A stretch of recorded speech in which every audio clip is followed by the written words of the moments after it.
ময়মনসিংহের হালুয়াঘাট, ধোবাউড়া এবং ফুলপুর উপজেলায় বন্যা পরিস্থিতির আরও অবনতি হয়েছে। নেত্রকোনা ও শেরপুরে পানি কমলেও পানিবন্দী রয়েছেন লাখো মানুষ। ময়মনসিংহে উজান থেকে আসা পানিতে নতুন নতুন এলাকা প্লাবিত হচ্ছে। পানিবন্দী হয়ে আছেন 1.5 লক্ষাধিক মানুষ। ঘরবাড়িতে পানি উঠায় রান্নাবান্না বন্ধ, দেখা দিয়েছে সুপেয় পানির সংকট। নেত্রকোনায় অতি ভারী বৃষ্টিপাত আর উজানের ঢলে দুর্গাপুর, কমলাকান্দার পর পূর্ব ধলা উপজেলায় জারিয়া, ঘাগড়া ও ধলামুলগাঁও ইউনিয়নের 18টি গ্রাম প্লাবিত হয়েছে। জেলায় এখন 43 গ্রামের 28,000 মানুষ পানিবন্দী হয়ে পড়েছে।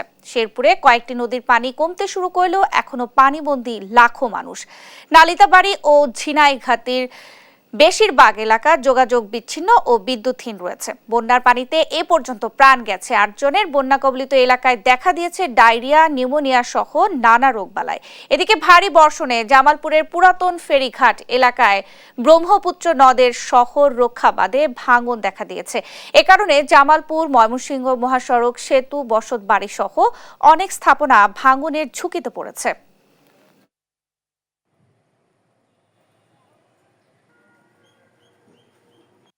খাওয়া কাদি করতাই না রুগী গর এই যে পানি লাগে আনি করতাই না। 2 দিন ধরে আমরা বাড়ি করে পানি বাড়ি ঘর থাকতে পারি না, ঘরে ধরে থাকতে পারি না, সবকিছু চলে এসে গরু বাছুর লিয়ে এখন রাস্তা আসি। 2-1টা গ্রাম ছাড়া সমস্ত গ্রাম পানির নিচে। এটা ওই উত্তরের পানিটা সম্পূর্ণ এই এলাকায় প্রবাহিত হচ্ছে।